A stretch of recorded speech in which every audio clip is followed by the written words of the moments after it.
Привет, я будаўнічы блогер Павел Береснев, і вы глядзіце хату з краю.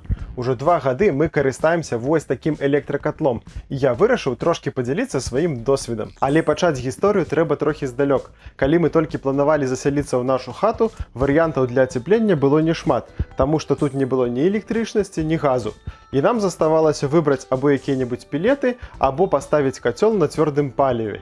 Але потым мы даведаліся, што ёсць такія каміны з вадзяным контурам. І вось на такім каміне мы пражылі 3 гады. Адзінай крыніцай ацяплення ў хаце былі дровы. Працавала гэта так.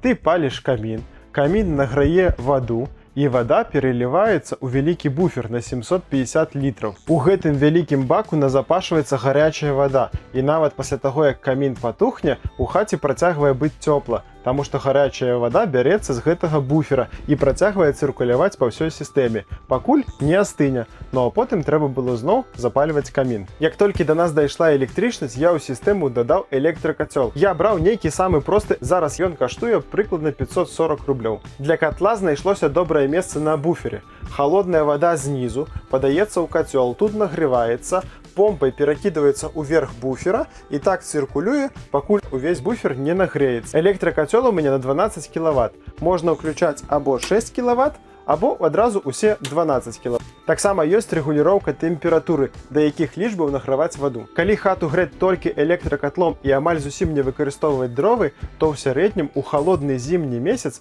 мы патрацім 1200-1300 кВт. Па тарыфе 4 копейкі гэта 50 рублёў.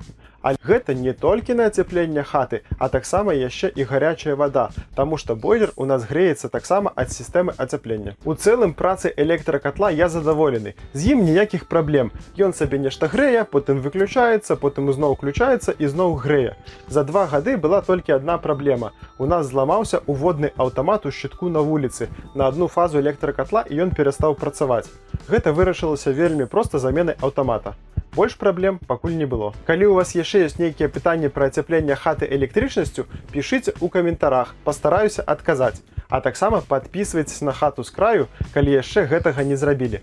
Да пабачэння!